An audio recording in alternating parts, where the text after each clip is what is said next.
हमारी रहीम university of Narowal की तरफ से ऑनलाइन क्लासेस के लिए माय डियर स्टूडेंट्स आपको खुश आमदीद।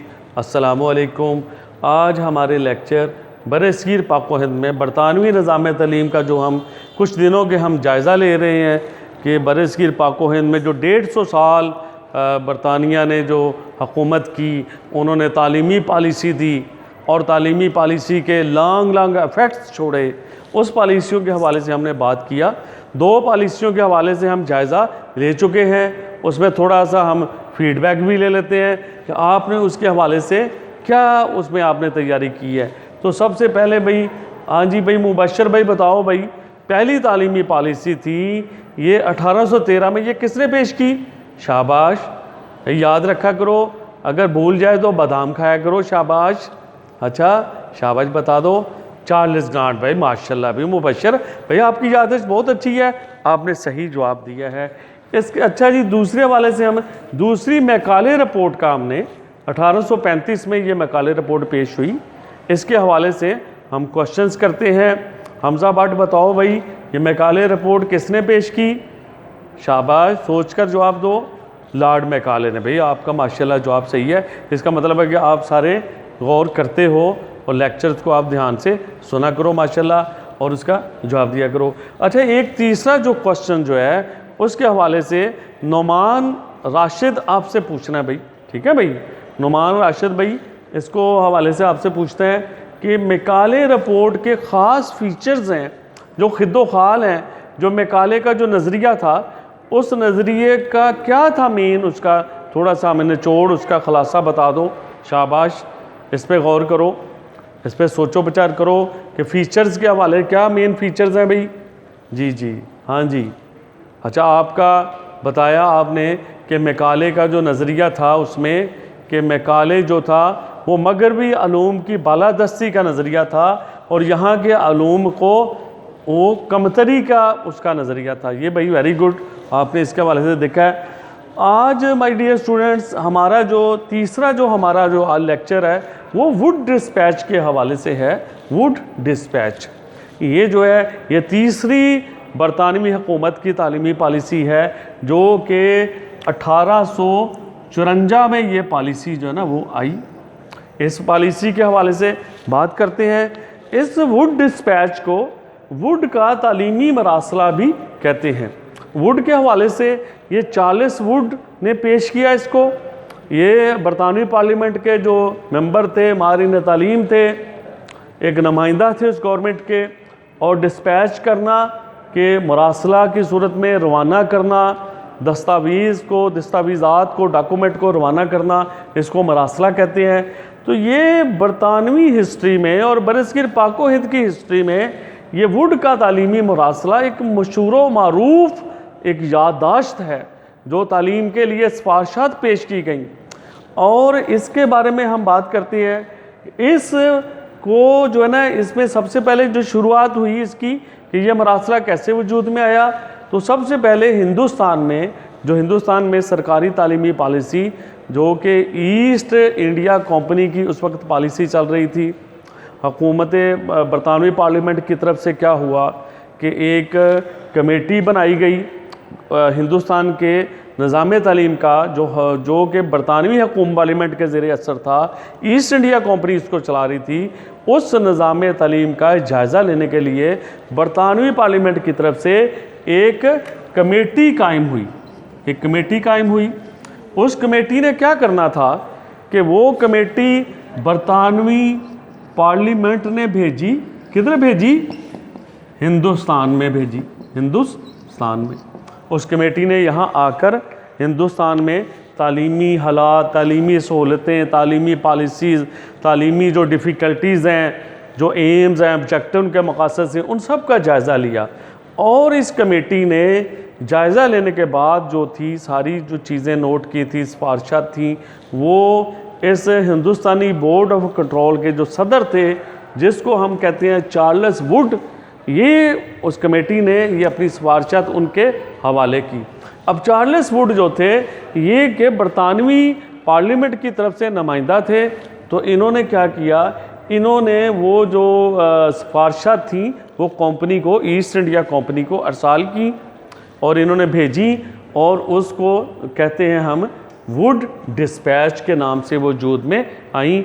चार्ल्स वुड का तालीमी मुरासला, चार्ल्स वुड की वो तालीमी सिफारिशात जो हिंदुस्तान में जायज़ा लेने के बाद जो है वो बरतानवी जो ईस्ट इंडिया कंपनी थी उसके हवाले की गई। तो ये 1854 में कंपनी को अरसाल किया चार्ल्स वुड ने और इसको कहते हैं वुड डिस्पैच के हवाले से।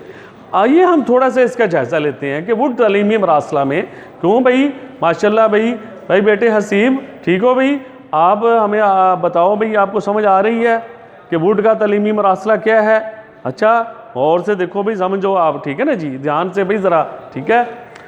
इसमें वाजे क्या था, वही था जो पिछली जो पॉलिसी थी ना मैकाले रिपोर्ट की तरह कि वो मुस्लिम दुश्मनी और यहाँ के मुकामी लोगों के अलूम के हवाले से दुश्मनी की बात है।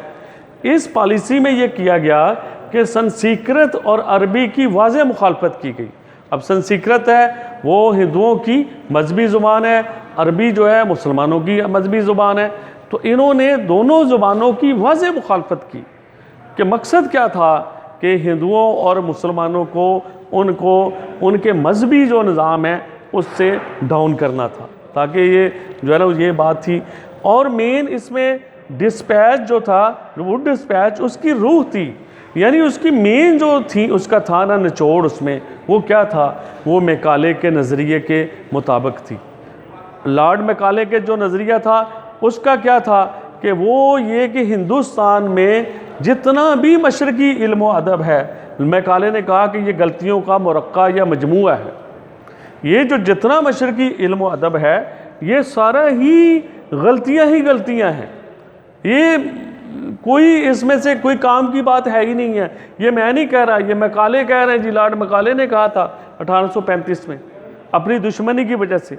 मेन उसका मकसद क्या था? मेन उसका मकसद ये था कि मगरबी अलूम की बालादस्ती ये था।